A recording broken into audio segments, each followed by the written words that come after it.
दक्षिण सोलापूर तालुक्यातील मंद्रुप या खेडेगावातील एक तरुण मुलगा आज महाराष्ट्रातील नामवंत गायकांच्या पंक्तीत जाऊन बसला आहे। मोहम्मद अयाज राहणार मंद्रुप असे या गायकाचे नाव आहे। मोहम्मद अयाज हे लहानपणापासूनच गाणे म्हणायचे। मंद्रुप येथील बसस्टँड जवळ असलेल्या एका चहाच्या कॅन्टीनमध्ये ते लहानपणी काम करायचे आणि त्या हॉटेलमध्ये असलेल्या रेडिओवर लागणारे गाणी ऐकायचे। सकाळी जेव्हा शेळे गोळे राखण्यासाठी शेतात जायचे तेव्हा त्यांच्यासमोर मोहम्मद अयाज गाणे म्हणायचे, तर उन्हाळ्यात बस स्टँड जवळ गाणी म्हणत म्हणत लिंबू सरबत विक्री करायचे। शाळेत जेव्हा जायचे तेव्हा अंगावर शाळेचा गणवेश नसल्याने त्यांना शाळेत दररोज शिक्षक रागवायचे। घरची हालाकीची परिस्थिती असल्याने त्यांना गणवेश देखील मिळत नव्हता। शाळेत देशभक्ती गीतपर या स्पर्धेचे आयोजन केले होते, तेव्हा मोहम्मद अयाज यांनी देखील सहभाग घेतला होता। त्या स्पर्धेत मोहम्मद अयाज यांनी ए मेरे वतन के लोगो जरा आँख में भर लो पानी हे गीत गायले होते।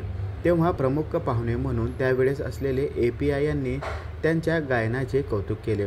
त्यांच्या अंगावर शाळेचा गणवेश न पाहून त्यांना API यांनी शाळेचा गणवेश जाहीर केला। या गायनामुळे आज गणवेश मिळाला हे पाहून अगदी आनंद झाले। तेव्हा मोहम्मद अयाज यांनी निश्चित केले की आपण या कलेची साधना करावी। आज मोहम्मद अयाज आपल्या आगळ्यावेगळ्या गायनशैलीने त्यांनी रसिकांच्या मनावर गारुड केले आहे। कला हेच उपजीविकेचे साधन मानून त्यांनी एक आदर्श देखील निर्माण केला आहे। नमस्कार, मी गायक मोहम्मद अयाज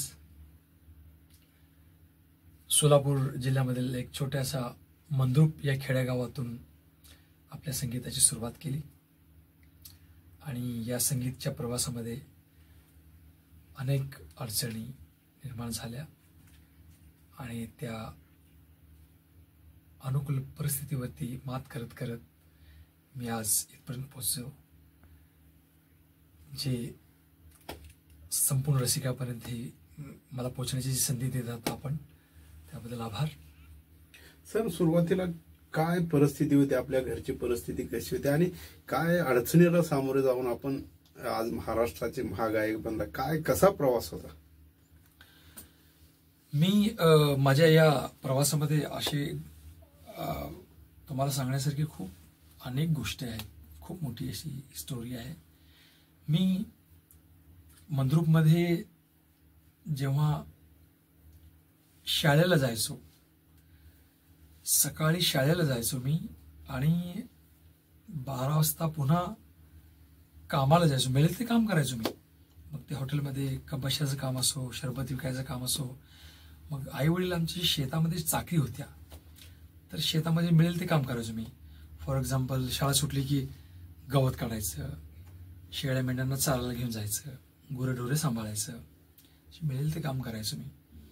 पण मला एक संगीतामधली एक जिद्द होती, संगीतची एक आवड होती मला, की तर मी रेडिओवरची गाणी ऐकून आणि ज्या हॉटेलमध्ये मी कप बशीत व्हायचो त्या हॉटेलमधले जी गाणी ऐकलेली जी गाणी आहेत, मला ती माझ्या कानामध्ये गुंजतात, ते आज मला ते पाठ आहेत ती गाणी। आणि ही म्हणजे हे मी एकलव्य आहे ॲक्च्युली।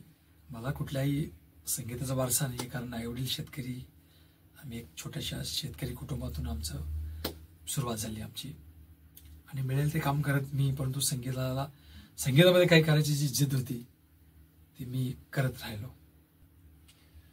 मी जेव्हा शाळेमध्ये जायचो, शाळेत असं म्हणजे माझ्या अंगावरती गणवेश नसायचा आणि गणवेश नसल्यामुळं रोज मी शिक्षकांचं ऐकायचो, मला पनिशमेंट मिळायची, मार खायचो। तर 15 ऑगस्टच्या दिवशी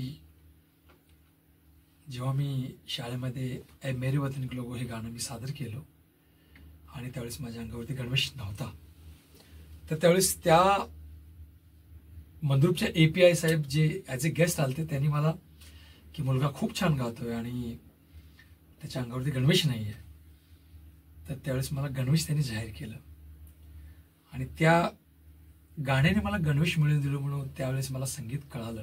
त्यावेळेस मी लताजी, रफी साहेब, आशा भोसलेजी, अनुराधा पडवालजी, सुरेश वाडकर यांची गाणी ऐकायचो। सोलापुरात होणाऱ्या गणेशोत्सव, सांस्कृतिक उत्सवमध्ये ते गाणी म्हणायचे। मोहम्मद अयाज यांनी वेगवेगळ्या ऑर्केस्ट्रामध्ये देखील गायन केले। पुणे, मुंबईसह त्यांच्या राज्यभरात शो सुरू झाले आणि मानधनही मिळू लागले। तेवढ्यावरच मोहम्मद अयाज हे समाधान नव्हते. पहाडी आवाज बऱ्यापैकी मोहम्मद रफी यांच्या आवाजाची आठवण करून द्यायची असे त्यांचे गायन होते. त्यामुळे मोहम्मद अयाज यांना व्हॉइस ऑफ रफी म्हणून गौरव होऊ लागला. आवाज हेच भांडवल असल्याचे लक्षात आल्यावर मोहम्मद अयाज यांनी आवाज जपण्यासाठी तुरट आंबट पदार्थाचे सेवन कमी केले. TV शोची ही स्पर्धा मोहम्मद अयाज यांनी जिंकली आणि महाराष्ट्राचा महानायक ही पदवी त्यांना मिळाली. आज मोहम्मद अयाज यांनी आपल्या गायनाने मंत्रमुग्ध करून रसिकाची मनं जिंकत आपली घोडदौड कायम ठेवली आहे. Irfan Patel, news 18 local, Solapur.